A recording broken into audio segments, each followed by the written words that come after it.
તો આજની રેસીપી ખૂબ સરસ છે અને આજે ટ્રેઝર ફૂડના કિચનમાં જે હું તમને મહત્વ આ ભાજીનું કહીશ ને તો તમે ખરેખર ચોંકી જશો. તો લાખા લુણી તરીકે ઓળખાતી આ લીલી ભાજી કે જે ઘાસના પ્રકારની છે અને તેમાં ઓમેગા 3 ફેટી એસિડ રહેલું હોય છે, એટલે હૃદય માટે તો ખૂબ જ મહત્વની અને ખૂબ હેલ્ધી છે. તો તેની સાથે મેં સાબુદાણાનું કોમ્બિનેશન કરીને એક વ્રતનો નાસ્તો બનાવ્યો છે. તો ખૂબ સરસ એવો હેલ્ધી નાસ્તો બને છે. તો ચલો ઝટપટ આપણે રેસીપી જોઈએ. જય શ્રી કૃષ્ણ ફ્રેન્ડ્સ, હું છું નિરાલી દુધાર. ટ્રેઝર ફૂડના કિચનમાં તમારું સ્વાગત કરું છું. તો લાખા લુણી તરીકે ઓળખાતી આ ભાજીના નાનકડા ચપટા અને થોડા ચિકાસયુક્ત પાંદડાવાળી આ ઘાસ જેવી વનસ્પતિ કે જેને આપણે ભાજી તરીકે ખાવામાં ઉપયોગ કરીએ છીએ. વળી આ એક જ એવી ભાજી છે કે જેમાં ઓમેગા 3 ફેટી એસિડ જોવા મળે છે. તેના પાંદડામાં વિટામિન એ, મિનરલ્સ, પ્રોટીન અને આયર્ન પુષ્કળ પ્રમાણમાં હોય છે. તેનો સ્વાદ થોડો ખાટો હોય છે અને તેને સલાડ, ભજીયા, ગોટા, દાળ ભાત અને શાકભાજીમાં તમે રોજબરોજના ઉપયોગમાં લઈ શકો છો. અને આવી રીતે પાંદડા અને દાળીને અલગ કરીને તેને વીણવાની હોય છે. તો આવી રીતે બધી જ ભાજીને આપણે વીણતા જવાની છે.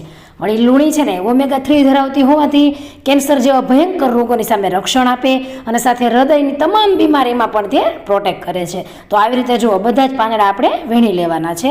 તો અહીં મેં દાંડલી અને પાંદડા બંનેને અલગ કર્યા છે અને 50 ગ્રામ જેટલી મેં ભાજી લીધી હતી અને હવે તેને 2 થી 3 પાણી વડે સારી રીતે ધોઈ લેવાની છે. તો ધોવાઈ ગયા બાદ આપણે તેને કાણાવાળી છાવણીની અંદર લઈ લેશું અને તેને આપણે સારી રીતે નીતરવા મૂકી દઈશું. હવે અહીં જુઓ, મેં 1 કપ જેટલા સાબુદાણા લીધા છે અને આપણે તેનો કાચી રીતે જ ઉપયોગ કરશું, તેને પલાળવાના નથી. હવે આ સાબુદાણાને આપણે ગ્રાઇન્ડ કરવાના છે. તો હવેનો સ્ટેપ ખાસ જોજો, આપણે સાબુદાણાને ગ્રાઇન્ડ કરીને પાવડર બનાવી લીધો છે. સહેજ કણીવાળું રહેશે, એકદમ બારીક પાવડર નહીં થાય.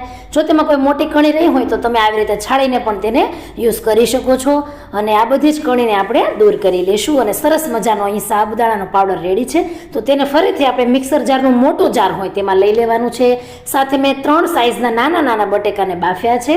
તમે 2 મીડિયમ સાઇઝના બટેકાને પણ લઈ શકો છો.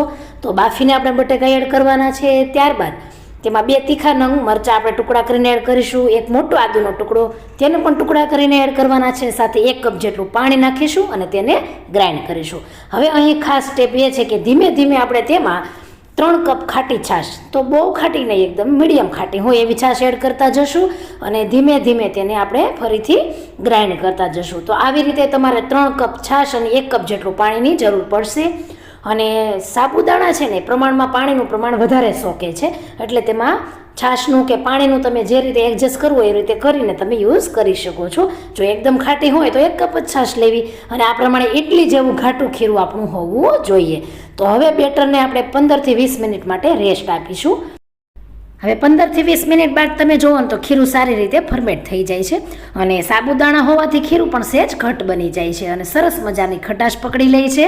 અને ત્યારબાદ 1/4 કપ જેટલા શિંગદાણાનો કચરો ભૂકો એડ કરીશું. હવે 4 ચમચી જેટલું મેં તેલ ગરમ કર્યું છે, તેમાં 1 ચમચી જેટલું જીરું અને 1/4 ટીસ્પૂન જેટલી હિંગ અને 1 ચમચી જેટલો ગરમ મસાલા પાવડર અને અડધી ચમચી જેટલો હળદર પાવડર નાખીશું અને આ બધો જ વઘાર તેની અંદર આપણે એડ કરીશું. ત્યારબાદ અડધી ચમચી જેટલો મરી પાવડર અને 1 ચમચી જેટલું ધાણા જીરું પાવડર તેમાં એડ કરીશું અને ખીરું સારી રીતે મિક્સ કરી લેશું. હવે અહીં તમે હિંગ, હળદર જો ના લેતા હોય ને ફરાળમાં તો તમે સ્કીપ કરી શકો. હવે 1/4 કપ જેટલી આપણે લુણી એડ કરવાની છે, 1/2 ચમચી જેટલું મીઠું અને ફરીથી તેને મિક્સ કરી લેશું. હવે રોજબરોજના જીવનમાં તમે જે પણ કંઈ રાંધો છો તેની અંદર તમે લુણીનું મહત્ત્વ જાણ્યું તો આજથી જ તમે તે ચાલુ કરજો અને ખૂબ સરસ એવો કલર આવી જશે. અને ફરીથી આપણે અડધા કપ જેટલું પાણી નાખીને બેટરને આપણે હેન્ડ વિસ્કરની મદદથી સતત આવી રીતે ઘુમાવવાનું છે અને તેને આપણે ફ્લફી બનાવવાનું છે. તેમાં એરના કણ ભરાશે અને એકદમ બેટર આપણું ખીલી જશે. તો આ પ્રમાણે તમારું બેટર હોવું જોઈએ. તો ત્યારબાદ આપણે છે ને 1/4 કપ જેટલો મોરૈયો લેશું અને મોરૈયાને આપણે હવે ગ્રાઇન્ડ કરવાનું છે. તો મોરૈયાને ગ્રાઇન્ડ કરી લેશું અને એકદમ બારીક પાવડર બનાવવાનો છે. અને મોરૈયો લેવાનું રીઝન એ છે કે તમે સવારના બ્રેકફાસ્ટમાં અને સાંજે પણ એકદમ હળવો નાસ્તો તમે કરીને વ્રત ઉપવાસમાં ખાઈને તમારું પેટ ભરેલું લાગે એવી રીતે તમે ખાઈ શકો છો. હવે આ પ્રમાણે પાવડર રેડી થશે અને તેને હાથેથી જ આપણે મિક્સ કરી લેશું. હવે એક તમારે સ્ટીમ પ્લેટ લેવાની છે કે જેમાં તમે ઢોકળા બનાવતા હોય તો તેને મેં ઘીથી ગ્રીસ કરી છે. તમે ઓઇલ પણ લઈ શકો છો, પરંતુ તે તમે ફરાળમાં લઈ શકતા હોય ને એ પ્રમાણે લેવાનું. હવે તેમાં અડધું બેટર નાખીશું. જેવડી તમારી પ્લેટ હોય ને એ પ્રમાણે તમારે બેટર સેટ કરવાનું. એકદમ આમ જાડું ઉપર સુધી નહીં ભરવાનું, પતલું લેવલ થાય એવી રીતે કરીશું. થોડા તલ ભભરાવીશું એટલે મસ્ત મજાનો લુક આવશે અને સાથે ટેસ્ટ પણ. અને હવે આપણે તેને સ્ટીમરમાં તેને 5 થી 7 મિનિટ માટે સ્ટીમ થવા મૂકીશું. હવે 5 થી 7 મિનિટ થઈ જાય ત્યારબાદ તમે જુઓ તો એકદમ સરસ એવું ઢીલો પોચો અહીં આપણો લોચો કે જેને ફરાળી લોચો તરીકે ખાઈ શકીએ એવો સરસ મજાનો આપણો નાસ્તો રેડી થશે. અને તેને તમે સવારે બ્રેકફાસ્ટમાં કે સાંજના ડિનરમાં ખાઈ શકો છો. અને લૂણી હોવાથી એટલો સરસ મજાનો ટેસ્ટ આવે છે અને તમારું પેટ પણ એકદમ સરસ રીતે ભરાઈ જશે. તો ખૂબ સરસ એવો આ લોચો રેડી થાય છે અને તમને ભાવશે તો એકવાર જરૂરથી આ રેસીપીને ટ્રાય કરજો.